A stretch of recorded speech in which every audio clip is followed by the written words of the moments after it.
کلام مقدس نئے عہد نامہ میں سے یوحنا کا پہلا اہم خط، اس کا دوسرا باب۔ مسیح ہمارا مددگار۔ آئے میرے بچوں، یہ باتیں میں تمہیں اس لیے لکھتا ہوں کہ تم گناہ نہ کرو، اور اگر کوئی گناہ کرے تو باپ کے پاس ہمارا ایک مددگار موجود ہے، یعنی یسوع مسیح راست باز، اور وہی ہمارے گناہوں کا کفارہ ہے، اور نہ صرف ہمارے ہی گناہوں کا بلکہ تمام دنیا کے گناہوں کا بھی۔ اگر ہم اس کے حکموں پر عمل کریں گے تو اس سے ہمیں معلوم ہوگا کہ ہم اسے جان گئے ہیں۔ جو کوئی یہ کہتا ہے کہ میں اسے جان گیا ہوں اور اس کے حکموں پر عمل نہیں کرتا، وہ جھوٹا ہے اور اس میں سچائی نہیں۔ ہاں، جو کوئی اس کے کلام پر عمل کرے اس میں یقیناً خدا کی محبت کامل ہو گئی ہے۔ ہمیں اسی سے معلوم ہوتا ہے کہ ہم اس میں ہیں۔ جو کوئی یہ کہتا ہے کہ میں اس میں قائم ہوں تو چاہیے کہ یہ بھی اسی طرح چلے جس طرح وہ چلتا تھا۔ نیا حکم۔ آئے عزیزو، میں تمہیں کوئی نیا حکم نہیں لکھتا، بلکہ وہی پرانا حکم جو شروع سے تمہیں ملا ہے۔ یہ پرانا حکم وہی کلام ہے جو تم نے سنا ہے۔ پھر تمہیں ایک نیا حکم لکھتا ہوں، اور یہ بات اس پر اور تم پر صادق آتی ہے، کیونکہ تاریکی مٹتی جاتی ہے اور حقیقی نور چمکنا شروع ہو گیا ہے۔ جو کوئی یہ کہتا ہے کہ میں نور میں ہوں اور اپنے بھائی سے عداوت رکھتا ہے، وہ ابھی تک تاریکی ہی میں ہے۔ جو کوئی اپنے بھائی سے محبت رکھتا ہے وہ نور میں رہتا ہے اور ٹھوکر نہیں کھانے کا۔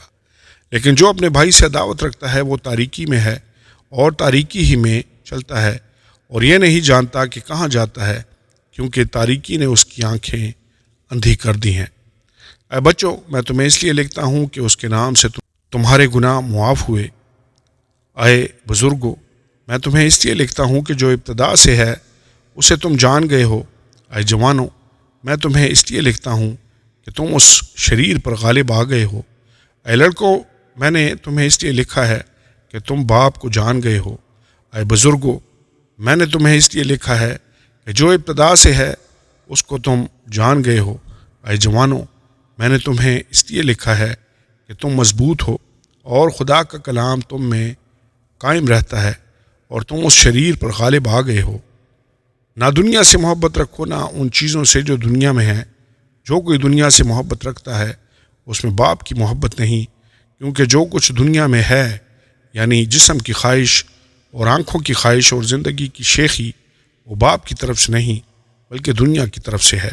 دنیا اور اس کی خواہش دونوں مٹتی جاتی ہیں، لیکن جو خدا کی مرضی پر چلتا ہے وہ ابد تک قائم رہے گا۔ مخالف مسیح۔ اے لڑکو، یہ آخر وقت ہے، اور جیسا تم نے سنا ہے کہ مخالف مسیح آنے والا ہے، اس کے موافق اب بھی بہت سے مخالف مسیح پیدا ہو گئے ہیں۔ اس سے ہم جانتے ہیں کہ یہ آخر وقت ہے۔ وہ نکلے تو ہم ہی میں سے، مگر ہم میں سے تھے نہیں، اس لیے کہ اگر ہم میں سے ہوتے تو ہمارے ساتھ رہتے، لیکن نکل اس لیے گئے کہ یہ ظاہر ہو کہ وہ سب ہم میں سے نہیں ہیں۔ اور تم کو تو اس قدوس کی طرف سے مسح کیا گیا ہے، اور تم سب کچھ جانتے ہو۔ میں نے تمہیں اس لیے نہیں لکھا کہ تم سچائی کو نہیں جانتے، بلکہ اس لیے کہ تم اسے جانتے ہو، اور اس لیے کہ کوئی جھوٹ سچائی کی طرف سے نہیں ہے۔